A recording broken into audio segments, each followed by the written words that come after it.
Hi, everyone. My name is Bill Thibault. I am a clinical social worker practicing in Newmarket, Ontario. I've been in private practice and in my field for about 36 years. Within my private practice, I deal with a number of emergency services personnel, mining groups, aviation groups, among others in the general public. And for that reason, I've dealt a good deal with trauma and stress and anxiety. But in addition to that, I also own a disaster management corporation where we have, again, for 3 decades, responded internationally to major events like natural disasters and some of them man-made, where we have faced multiple deaths, large numbers, anywhere from 10 or 20 at a time to sometimes thousands. So that being the case, I'm very familiar with the influence and the impact that trauma can have on us as professionals. So we're going to talk about that a little bit. In May of this year, I was honored by Darren and Kate, where they invited me in to partner with them on something called the Brave Campaign for your organization. And at that time, with COVID influencing us, we were paying close attention to the stress and the anxiety that the people within your industry could be facing. And hence, we tried to provide a bit of an education and then some pocket tools to help you to combat that, as well as help your family members to combat it. Well, Darren and Kate have been kind enough to invite me back for this conference, where over the next day and a half, I'm going to have an opportunity with a couple of my friends to be able to go into 3 different subjects, but the overarching theme is around mental health. So what we're going to be doing over the next day and a half is we're going to be looking at 3 different pieces. First of those has to do with stigma and how it influences mental health and our choices. The second has to do with managing or taking responsibility for our mental health. And the third subject is very near and dear to my heart, and it has to do with the development of and the functionality of peer support teams throughout your network of professionals throughout the province. Now, I'm also honored because after I have finished each of those segments, I'm going to invite a guest. We have 3 different guests. And with each of those subjects, my guests, who are all very busy men, they have had personal and professional experience in dealing with the subjects that we are going to be talking about. So they'll be very revealing, very transparent, very honest with you. So for that and their time, I'm very grateful. So let us begin with the concept of stigma, because that is a term that we use in our social vernacular. I'm going to say quite loosely, because not all of us fully understand it. The stigma, by its very nature, prevents us as human beings oftentimes from getting the assistance that we need in order for us to do battle or to assist ourselves when we're facing any type of a mental health condition. So the word stigma actually comes from the Greek word stigmata, where in that community or in that society, there were those who might have been criminals or people who were deemed to be the unsavories. So what they chose to do is put a tattoo or a scar or a mark on their forehead. And the reason they did that is it would allow those people in the general public to know that they were the criminals or the unsavories. And that way people would steer around them and avoid them. Well, unfortunately, in some of our professions, we're very concerned about being marked in that way, being labeled in that way, and hence we don't come forward, and the stigma wins. So, in the work that I've dealt with in emergency services or in medicine, aviation, mining, military, the stigma for years was preventing people from doing what it was that they needed to do, what was required in order for them to find a road to health. Well, those professions have really worked hard in order to be able to challenge it, in order for people to hurdle over that stigma. and get the assistance that they need. Well, today we're going to talk quite a bit about how that'll be important in your profession as well. Where we become fixated on concerns around what other people think about us, whether they might think us to be weak, or they might think of us to be incapable or flawed, or that there's something wrong with us, then you can probably appreciate that is not going to leave us in a good, healthy position. There's a strange thing that happens with a lot of us who are in professions like emergency services, or professions like yours, or in therapeutic roles like my own, where we think that because we've chosen this field, there must be something genetically different about us from the general public. Makes us more resilient, makes us tougher. We're capable of doing that. And even when I say that, it sounds absolutely ludicrous. Of course, there's nothing different about us from a genetic perspective. But where we've convinced ourselves of that, sometimes it prevents us from being human and doing what other human beings would do. I certainly know personally that my career has influenced me. I might even go so far with you right now to say that it's probably left some scars. So what was I thinking? After 36 years of doing this and dealing with significant traumatic events and some very personal trauma in people's lives, that this would not affect me? What was I expecting? Well, hopefully the lessons that I have learned might in some way impart a lesson for you.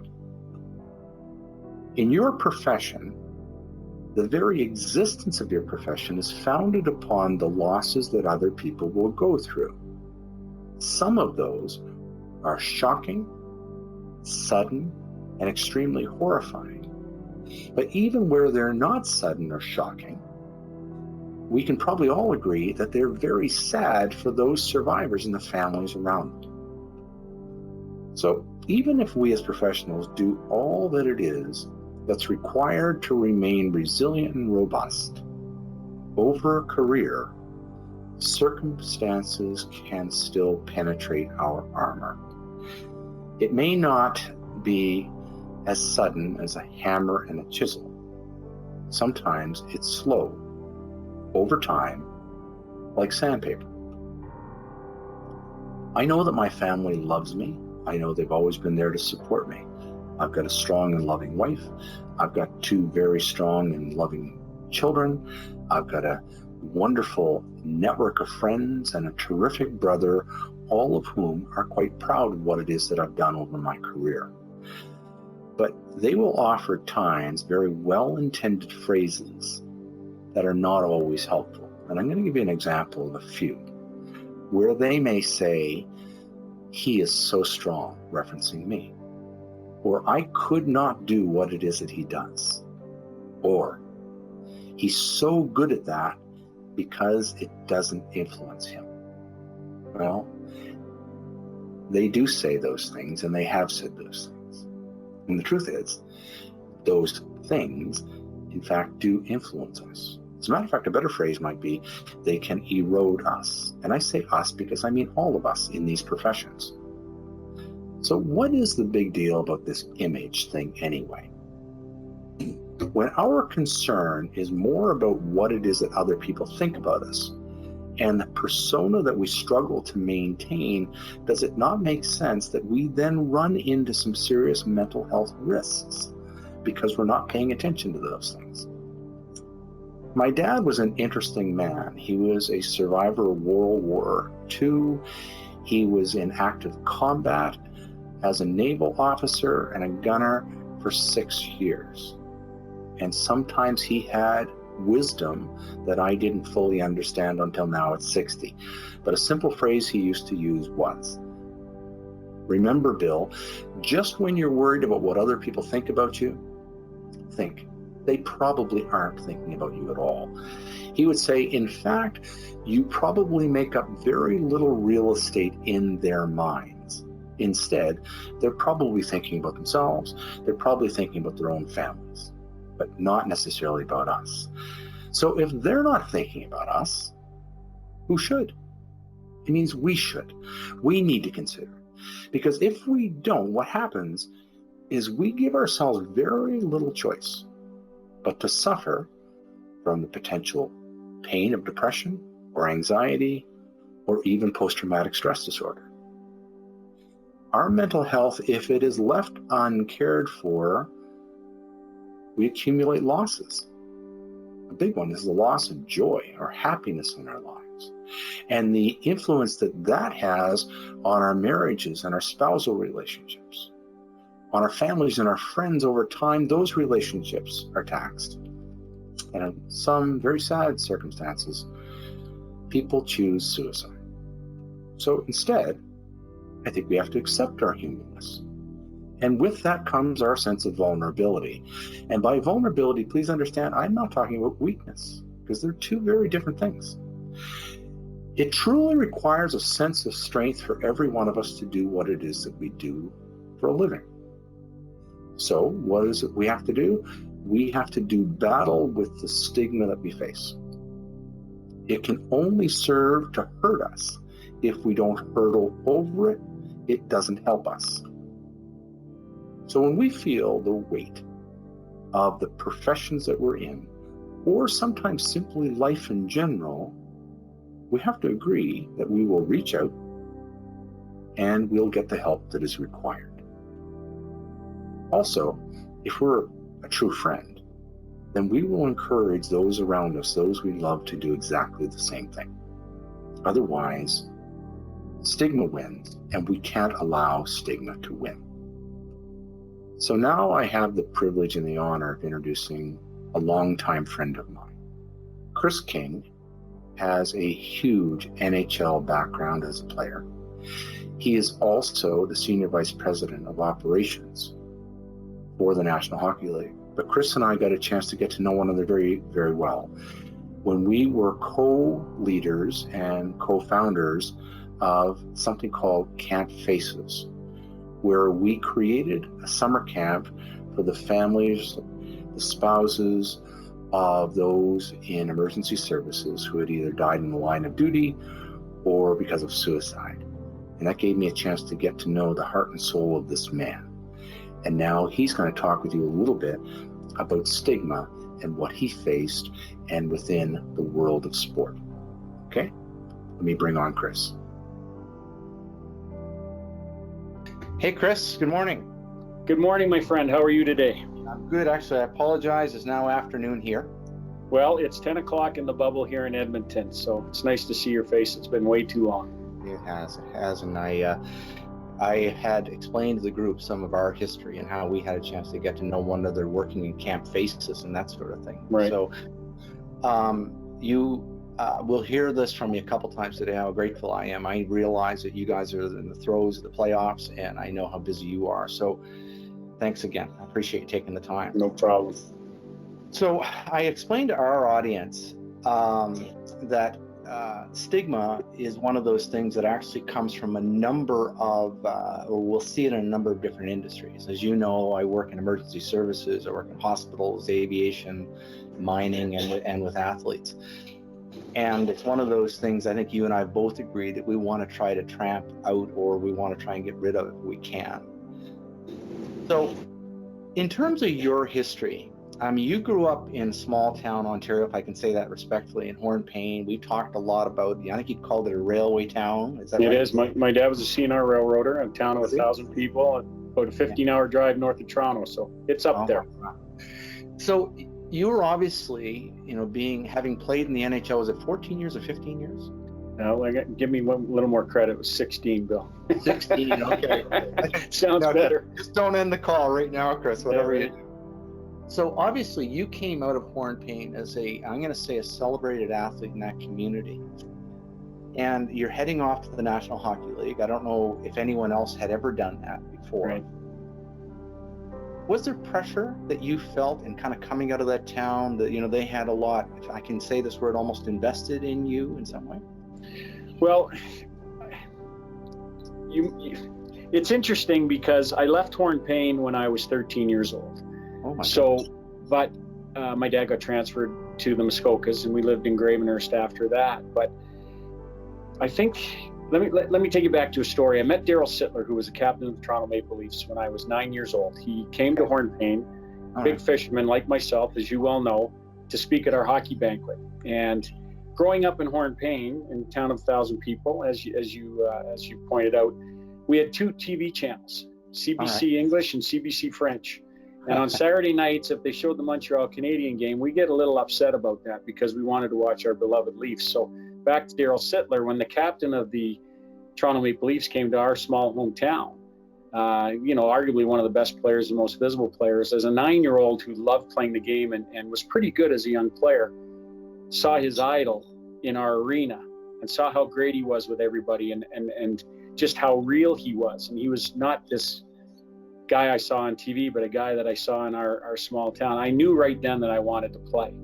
And I look back over my days, whether it was in Hornpain or in Gravenhurst or in Peterborough, where I played my junior hockey, there were people that sacrificed and drove me to practices. And I'm talking about my parents and family friends and to games, and people that trained me and worked with me that were big parts of the success and helping me fulfill my goals. So as a young guy, you get an idea that you want to do that, you want to play, but you have to be realistic that there's so many people that want to do the same thing you do. And for me to be able to play 16 years was because of a lot of people, invested a lot of time in me and taught me the right things I needed to work on to get there and fulfill my dream. So I was very fortunate to grow up and learn some good quality things in a small town.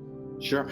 It's almost, from what I'm hearing you say, you haven't used this word, but it's almost like you felt a certain measure of some responsibility. Absolutely. You're right. And it's almost like you didn't want to let anybody down, Bill, because they were really hoping for you and maybe, living their dream through you potentially, and with that comes a little bit of pressure. Well, speaking of, and we've talked about this a bit, when you, and I'm not just talking about you, because of your position as the Senior Vice President of Operations, you see all of the NHL and you see the players, you know these guys intimately. But in particular, when you go to the NHL or any of these, the show, I guess is what you used to call it, whether it's baseball or any of those, what are the pressures that athletes feel that the general public they're not even aware of?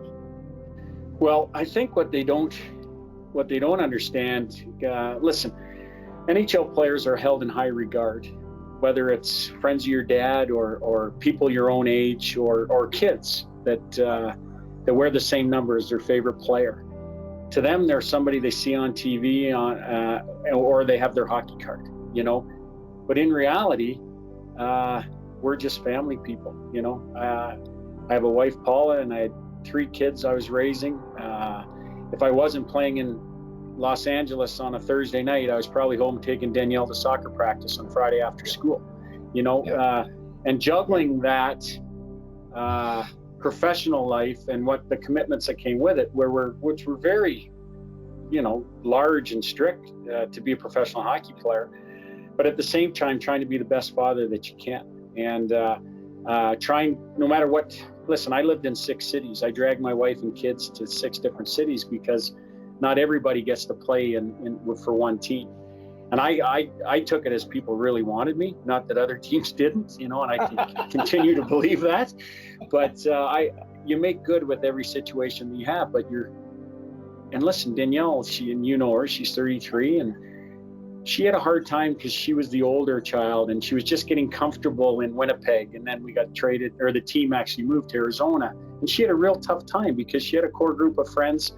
She was comfortable in their school, and then all that's uprooted and now you're moving. So there's a lot of those pressures that of trying to balance your pro career and staying relevant within your team atmosphere.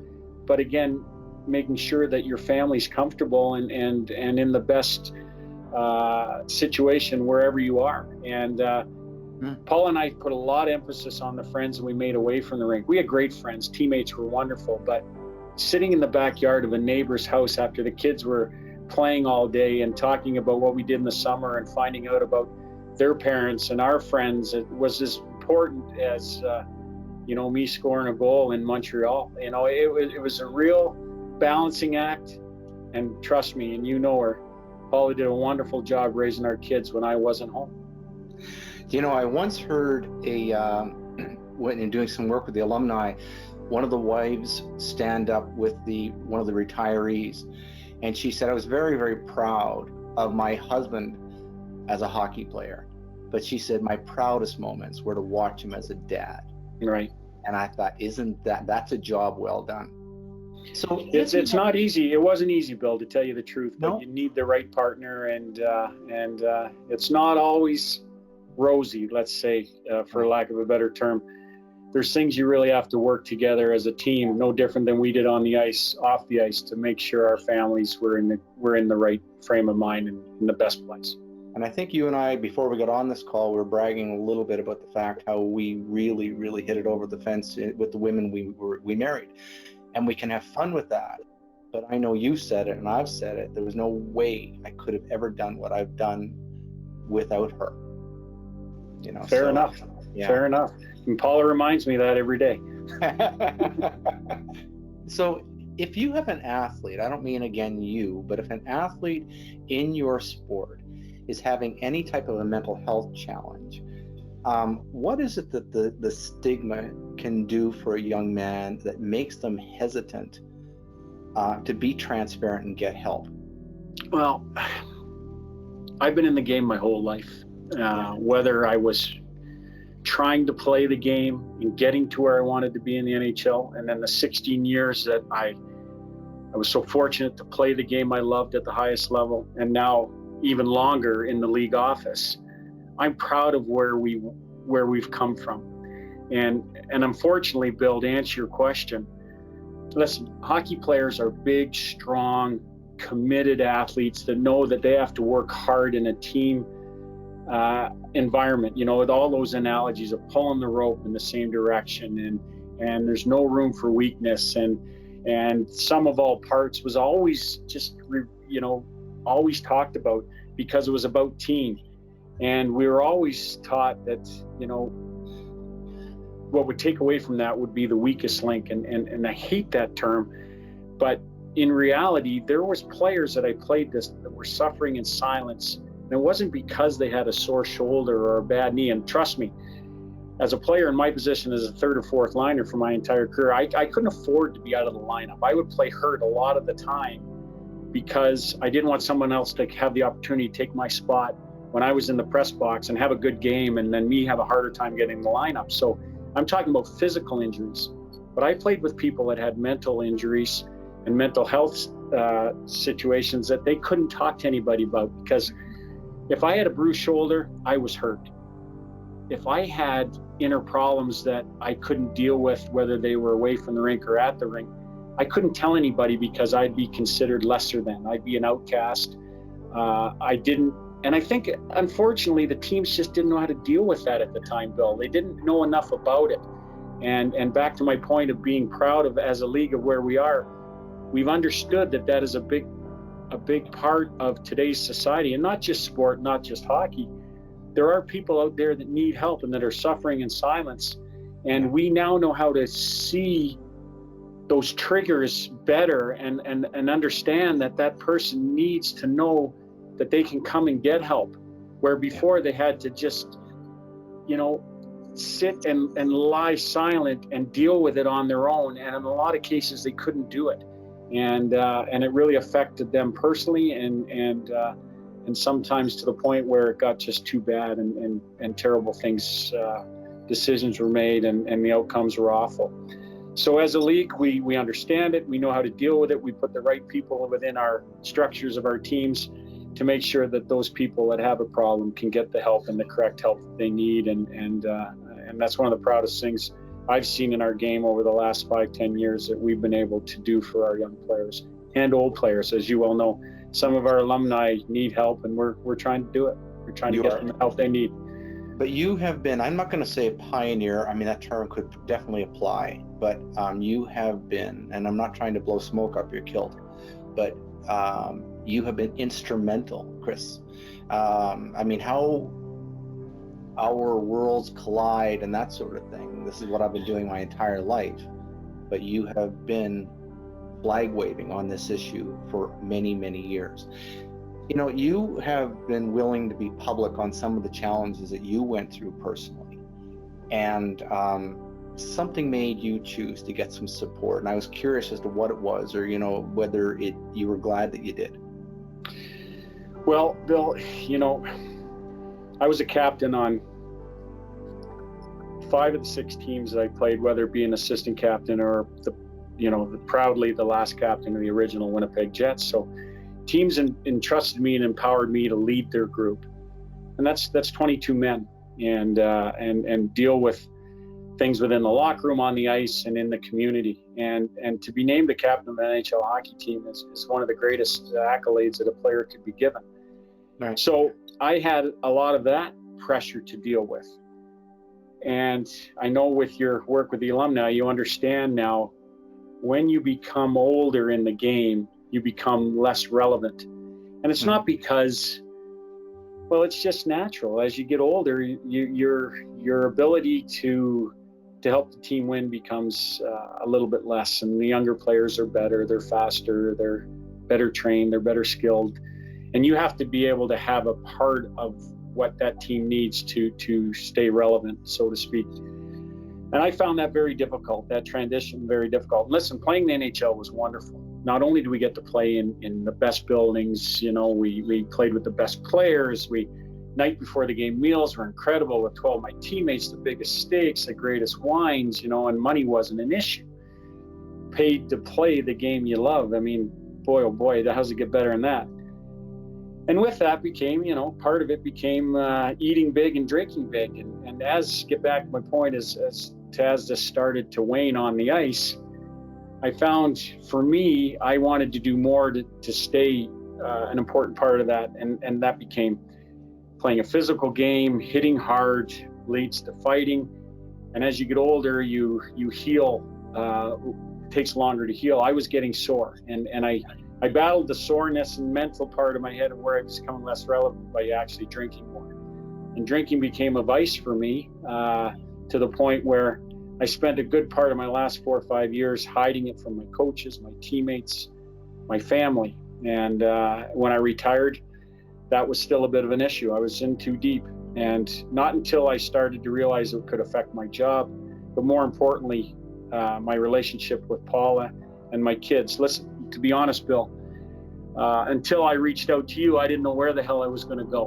And what you did is you pointed me to my strengths, and what made me a good player for a long time and a leader was that I had this ability to understand what I needed to do in a locker room and on the ice to be successful. And I just needed to draw on those things that I naturally had to fight this battle. And embarrassing my wife and kids was a real eye-opener for me. And working with you and having the support of Paul and my friends, I was able to understand that this is something that I didn't want. I worked too hard on my reputation to be a good man and a good person, but I didn't want something in a bottle to wreck that. So I haven't drank for 11 years, and I love you for your help that you gave me, and I'm a much happier person in a better place, and to be able to tell my story and understand that there's other people out there like me kind of drives me to try to get some other people some help when they need it. Well, yeah, I'm going to say this to you quickly, and I've said it to you many times. It's been an honor, obviously, but it's been an honor to become your friend. But I think the thing that I have really appreciated most is that your battle and your success both have not been private, Chris. You've taken them and you've told people, basically because of your motivation to make sure that as few people as possible go through that. So it's pretty clear to me in your message, and I'm going to take myself off the table completely, that you're glad that you did get some assistance. I'm ecstatic that I did, and I worry every day of what my life would have been like had I not. And I think that drives me to continue. It's not easy. I'm still around it. I'm in hockey. I'm still around all those things that I loved every day, but I still love it looking at it from a different side. 100%. And I'm the same person I was when I started playing, and I'm hoping that, as you said, I can help other people enjoy while they play and after they play the right way. So, which leads me to my last question, and I think you've almost answered it 2 or 3 times, but let me just throw it out there for people to be able to pay attention to it. You're in a senior position. Not only have you played for 16 years, you're a captain, but also you're a leader of the organization. You have many touch points with these young athletes and with the alumnus as well. But if you're talking to a young athlete right now, I don't care whether it's hockey, baseball, football, doesn't matter what it is, and you know that stigma is there for them, what advice would you give them, Chris? You know, it's a great question, Bill, and it's really let me put it this way, it's a fantastic question, because I get asked a lot by young people. I ran a hockey school for almost 30 years with my dad in the Muskokas, and I've seen a lot of great young players come through that system. But now with my position in the NHL, I'm at the draft, I see teams in junior, and I'm always asked by young people, whether it's their parents or agents, what can you tell Bill that's going to help him get to that next step? So when it talks about stigma, I kind of fold it in, because they're not even thinking about it. They've got these glamorous visions of doing what I did. So you say, listen, you've got to work hard physically. That's number one. You have to believe in yourself. You have to work with others, of course, which we talked about. Yeah, but then you have to work at the game mentally. And they think mentally as well. You got to know power play, penalty killing, all that thing.